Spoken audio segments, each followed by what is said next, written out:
taking up space in your sidewalk, making your lives more difficult for about 3 days.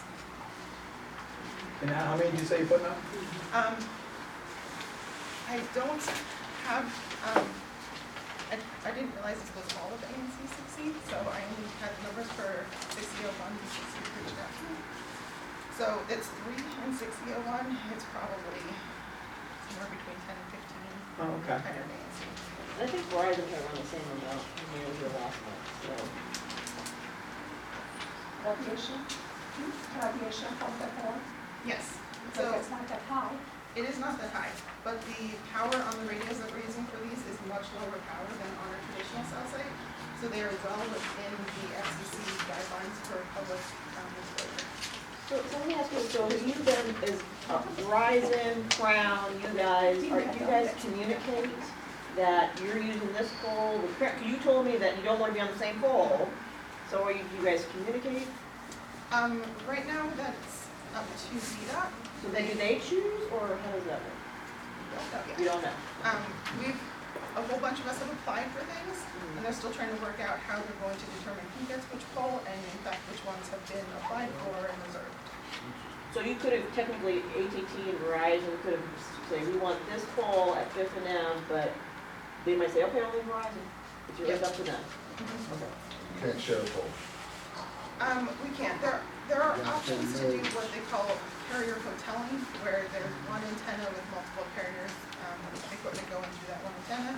But we've done that in Baltimore, and we found that the performance isn't that great. So we ended up leaving 4 sites closer together because the propagation isn't that good. And then also, when you have multiple carriers' equipment in one cabinet, that cabinet ends up getting real big.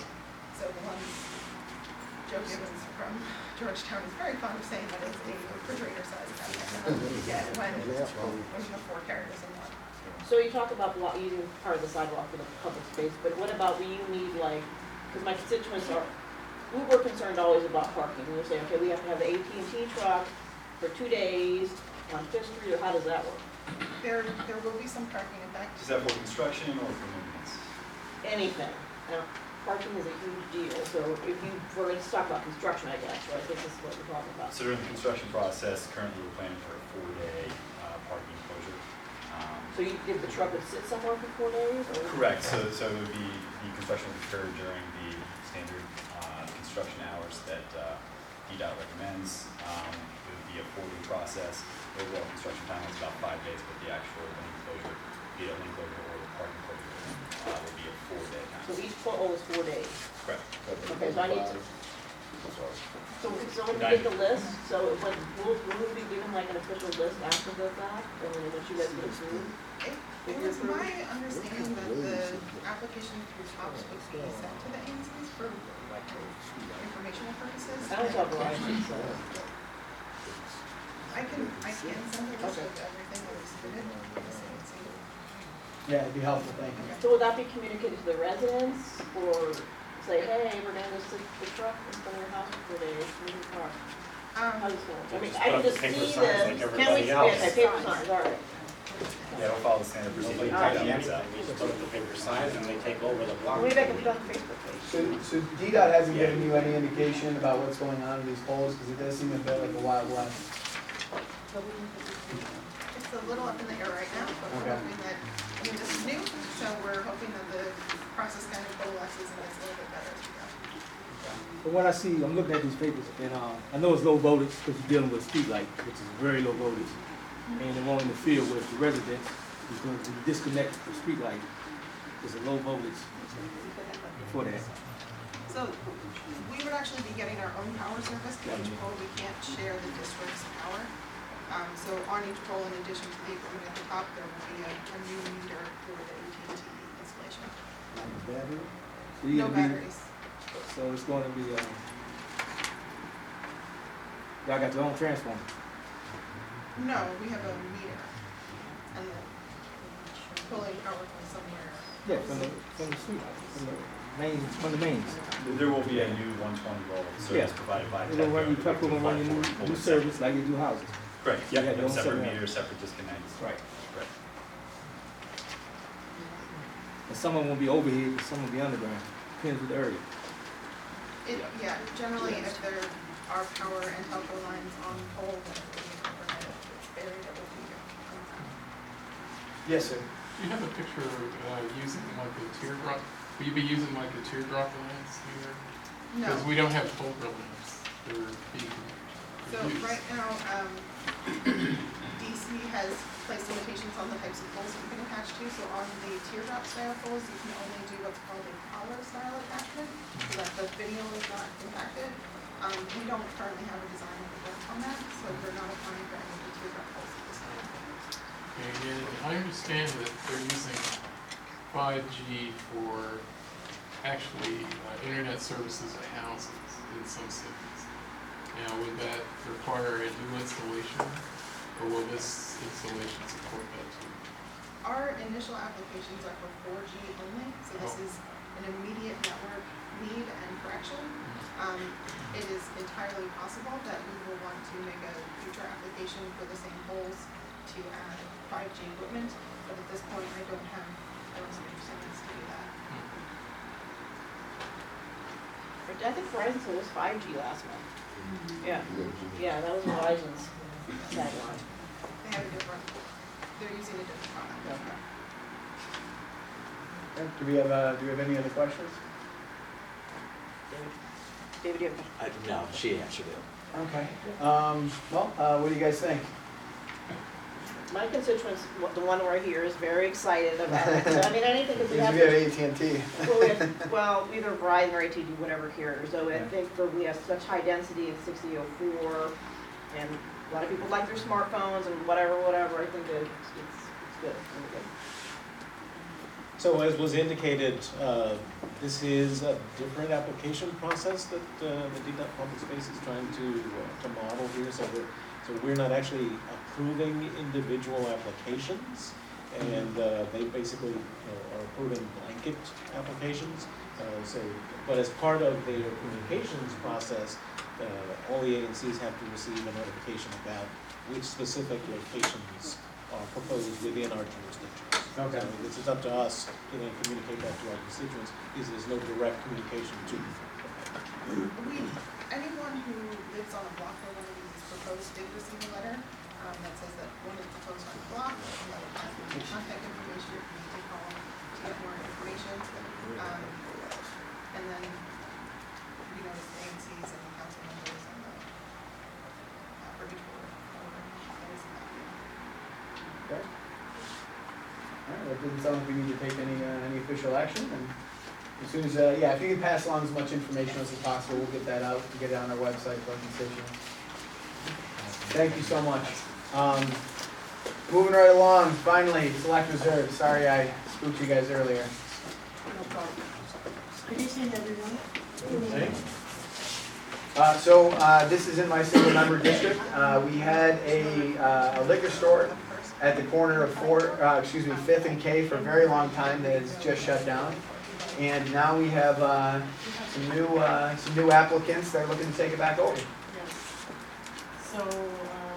So just if you can tell a little bit about what you're thinking about, if it's going to be the same old or it's going to be something a little newer. Similar, I mean, it's going to be an upscale store to start with. That's why the name Select Reserves. So what we're trying to get away from is we're not trying to compete with anybody. There's Safeway and there's other stores and things. We want to be unique and carry some rare and just very small batch things in way of liquor and other spirits. So I think that makes a big difference because those are things that are hard to find, but they are obtainable. So once we have a store of that caliber where we can display all these things, it's good value for the community. It's not going to be your everyday stuff or single beers and things of that nature. Something that, like I said, is very hard to find, but yet they can find it in a store, they can come inside, they can shop, we would have online orders. So things of that nature, a different concept in way of today's youth, the millennials who want to see things that, because they're always on the phone, they're online. So we thought we'll create a concept that appeals to them. Now, when we talked earlier, you mentioned possible deli in there as well? Yeah, we're thinking of some kind of food.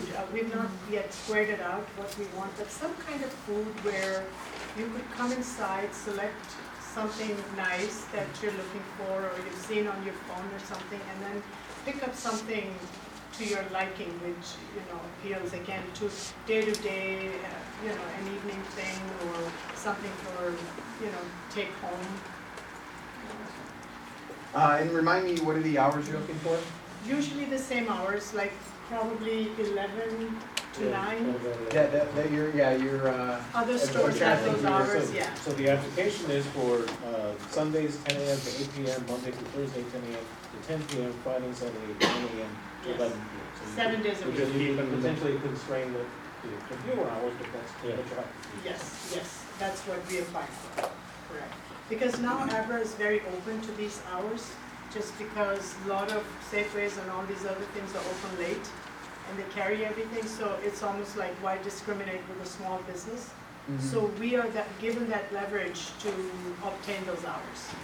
There's no objection to it. Well, what does the alcohol committee have to say? So the ABC licensing committee did meet last Thursday and reviewed the application and also had the recommendation of the single district commissioner. We didn't see any issues of concern that would rise to the level of a settlement agreement.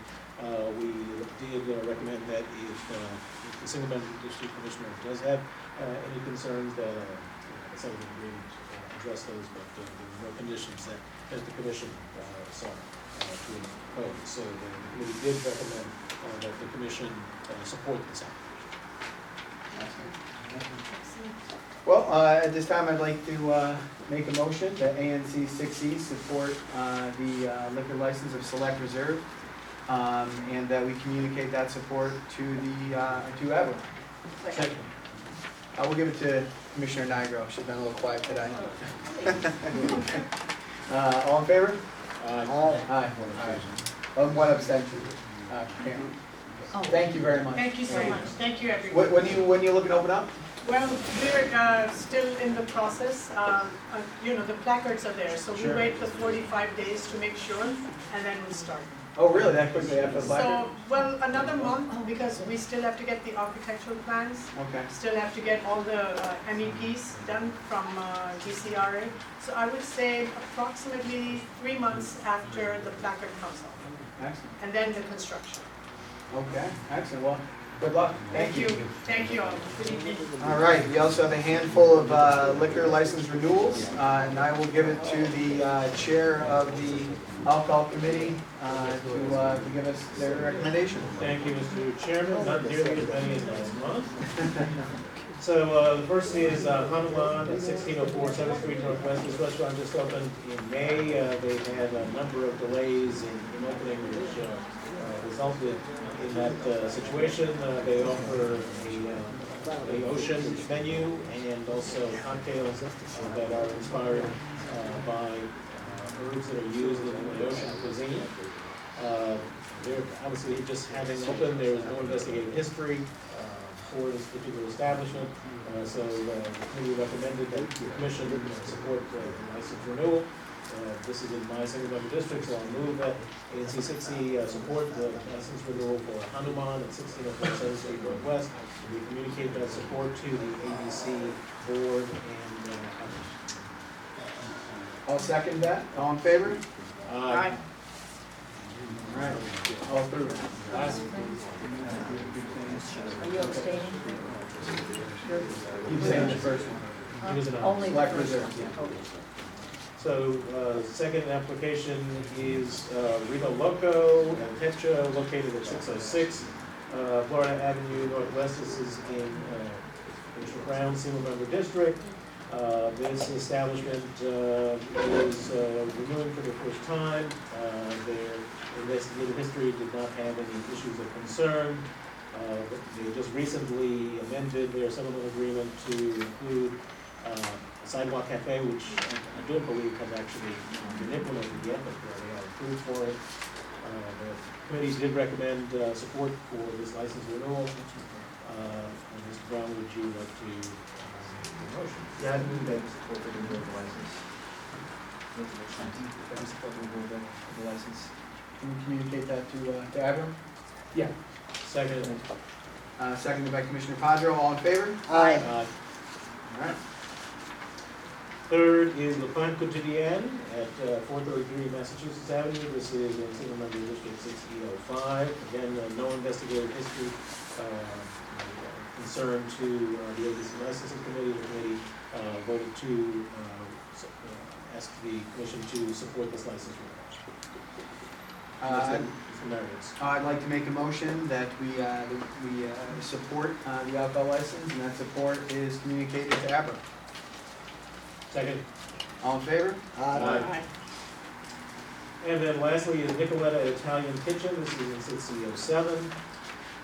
Address is 901 4th Street Northwest. There was no investigative history. The commission recommended that the committee recommended that the full commission support this license. And this is in Mr. Rogers. Support?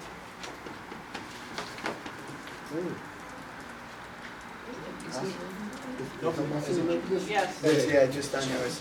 You support it and communicate it to Abra? Yeah, I'll support that,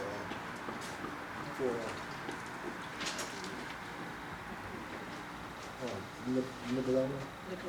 Yeah, communicate that for Abra. I'll second it. All in favor? Aye. All right. And number 13 is referred to next month as the applicant has not yet filed an application. It's Leon at 649 New York Avenue. We're talking about public space next time. For now, we're talking about Yeah, public space. no, but I'm just saying that some people might have thought that we did in an earlier agenda note an ABRA application, but that will not be good. So that concludes our ABC licensing. Is this storm almost over with? Is this storm almost over with? These long blocks overnight? We may still have a couple. More. All right. Do we have any representative from Leon? Yeah, hello. All right. So, hello, evening everybody. Edwards, right? Sorry? Mr. Edwards, right? It is, yeah. Yeah, so this is in my area, so Mr. Edwards represents Leon. It's gonna be in 6004 in the new 655 New York Avenue development. This is a very large Douglas development project that has 2,000 employees come in it. It is significant for our area, and we welcome Leon to that block. I think we'll be very excited. He's here tonight to talk about public space and about tables and chairs. Great, well, thank you for having me. I'm from Leon, we're from the UK originally. This is our second restaurant here in the district, and we're really excited to be here in the district, opposed to somewhere else in the States. 655 New York Avenue, it's a tremendous building, 3/4 million square feet. And we're taking one of the prime spaces, the old Lux nightclub space, and we're proposing 6 tables and chairs outside. We're making some review comments back to the district, which we should be doing later this week. I think there's a misplacement of the bicycle rack, which we need to make sure we're not hitting. And there's a question mark that's come up about vehicular access on an access road into an alleyway of the building. The alleyway of the building isn't actually feasible to get a vehicle down, so we're not concerned about that. We're going to highlight it on our pre-submitted plans. And it's literally 6 tables and 12 chairs. And for us, it's about the activation of a building that's sat there quite empty for some time, in terms of saying we're here and we're open to serve food and we're really excited. So that's our application. And I know that Alex, you want to speak to the public space committee? So I'm also, as I chair the public space committee. So we had a look at the application. I think we just had some questions about the tables on the corner space, namely that we did not believe that there was enough room between the lamppost and the tree box to put 2 tables in that space. Yeah, we're resubmitting the drawing. I think the lamppost and the bicycle rack are doing this drawing. So we're going to resubmit with those two places. I'll be back with them tomorrow first then. Okay. So will there'll still be 2 tables there, but maybe moved back a little bit? Okay. So slightly more protected from that curve. Okay. Well, that, I think, resolves the question that we had. So, Mr. Evans, did you find out if there was a bike room in the new building or not? Yeah, within the building, and we've not confirmed the amount of space, but there's a substantial bike room on 2 floors. So actually tenants of the office building wouldn't use the bicycle racks in front of So certainly when we was granted the space within our lease for patio furniture, it never included the bike racks. Brookfield and Douglas are quite flexible out and being there. We understand they can't be moved, but we think we can work alongside them. So right now in front of it, this is the New York Avenue facing side, minus the 2 bike racks for Leon, there's actually 7 existing bike racks. They're like just like little U-shaped things. So, and I think it would help that if this bike room is used, right, by the employees there, it'll help. But right now, there's currently 7, that would be minus the 2 that you're requesting. Yeah. So, but I do have to reinforce that the Transportation Committee's concern was that those bicycles that would be using the bicycle racks are from the public, they're not necessarily employees of the building, and potentially their customers that would need to have access to the bicycle racks, so that's why they were particularly protected. But there's 7. Protective Yeah, I'm saying this. Plus, so let me make the, there's probably going to be more fit out there. Mine is not talking about in front of here, but around the other side of the building and all that. So this is, if you guys have not seen it, it is huge. So, go check it out. New York and 7. Will the revised plans preserve the bike racks? That wasn't clear. And I think to your point, we'd encourage people to use bikes. At the Bike to Ride Day just a few weeks ago, we were very active in our L Street restaurant. If you bring a helmet or your old high vis, whatever you might wear on a bike, but we're very active about bike users, and we give free coffee away that day. So we would want people to use the bike racks, and we're going to reposition the furniture so the two don't clash and they can be used.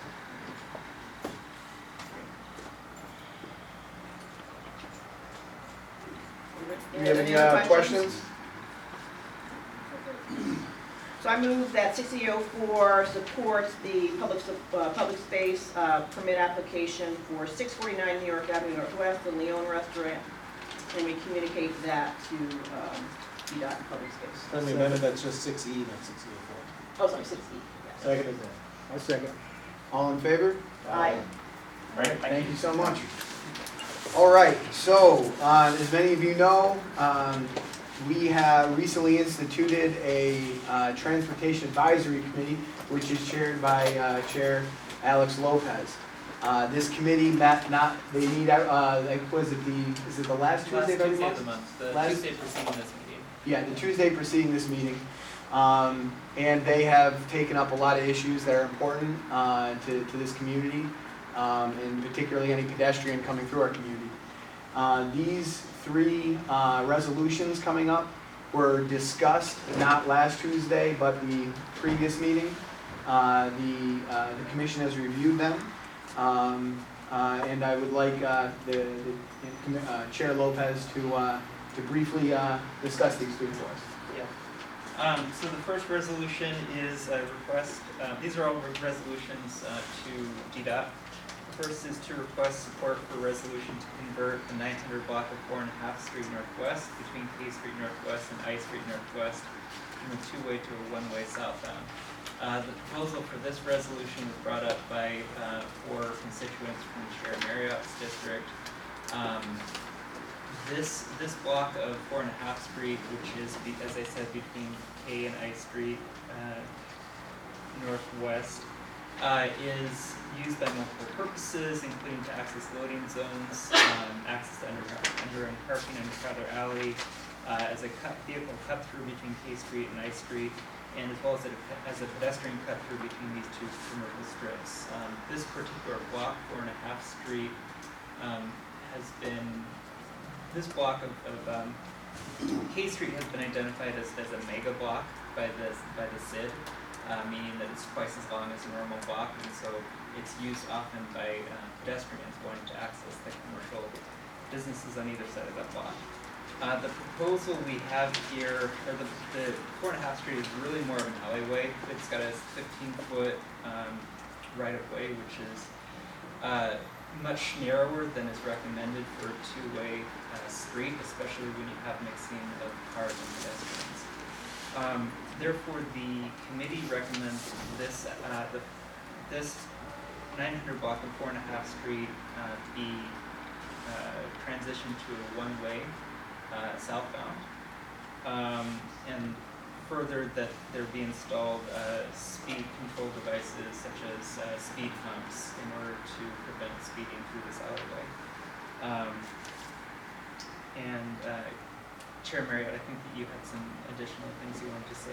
Yeah, I thought it was great. The one thing I think we need to take into consideration when considering this resolution was that the Mount Vernon Triangle Community Improvement District, whose president we have here tonight, spearheaded a strategic effort to really activate this alleyway. It is used a lot by pedestrians as well as people driving in and out of their buildings.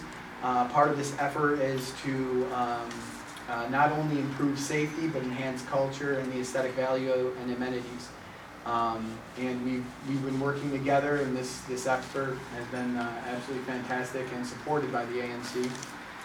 So we made a couple of additions. Also, as there is an active construction site on the southwest corner of 4.5 Street and K, that our request for the one-way street is not in conflict with that construction site.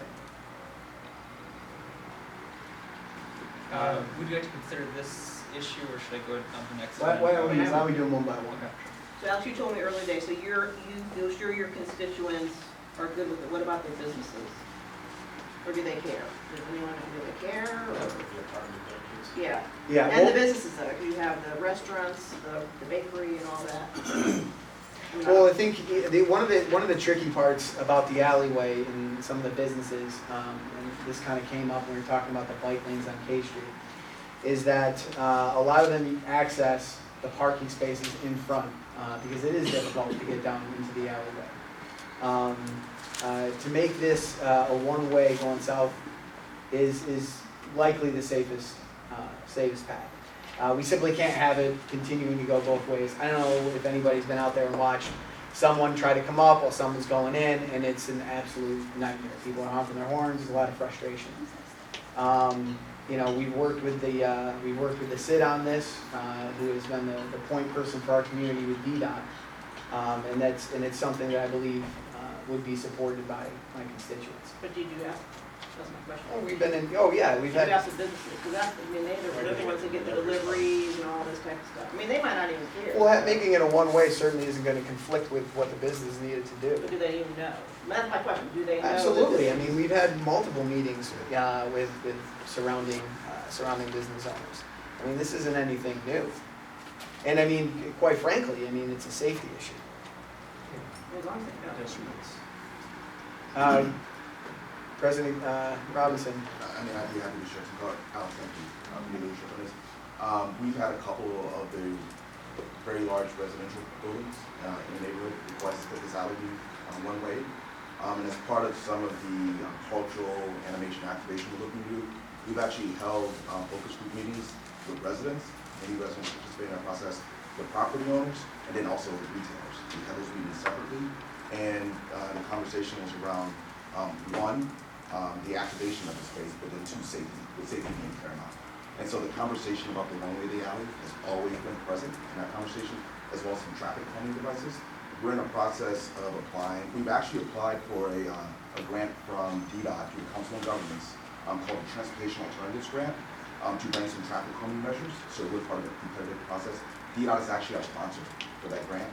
And so that will enhance not only that alley, but also hopefully the 4.5 Street mid-block crossing, provide some additional safety measures there.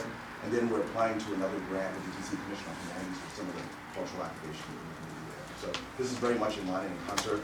We've had a conversation with DDOT about this, and it was DDOT's impression that one-way south was the most feasible way to do this, because you want to get traffic away from K Street to the less traveled street, but they did acknowledge they would have to study it. And then the construction project that Alex mentioned at 448 K Street, whenever that alley is closed, cars can only go one way, so that would be in conflict, and so it needs to be there.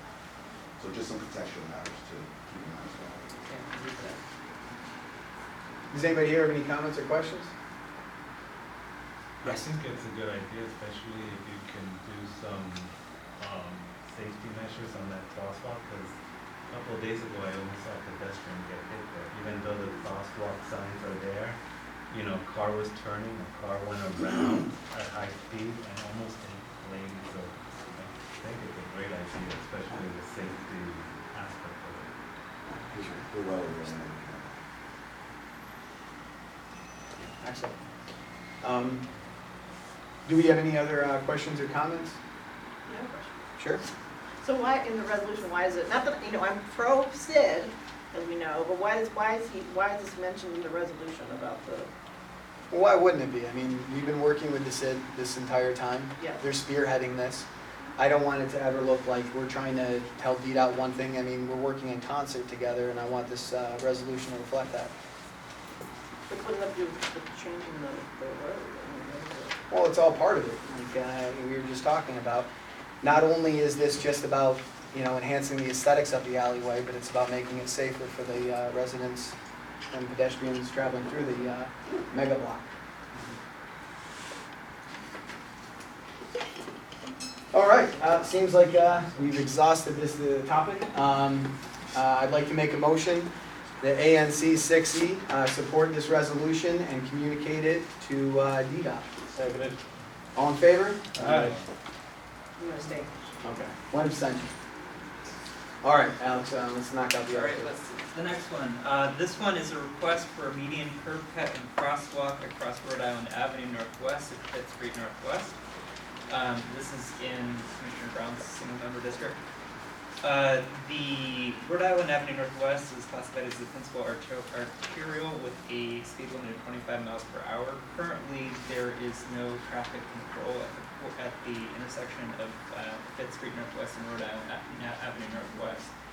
The Transportation Committee has recommended that the ANC ask DDOT to install a crosswalk across the street, across Rhode Island Avenue at this block, as well as a curb cut to enable pedestrians, wheelchair strollers to get up and over the median island in the middle of that street. Further, the Transportation Committee is requesting that DDOT look at bulb outs, which are curb extensions that would reduce the crossing distance for pedestrians crossing the street, crossing Rhode Island at Fifth. We feel that the crosswalk here is consistent with a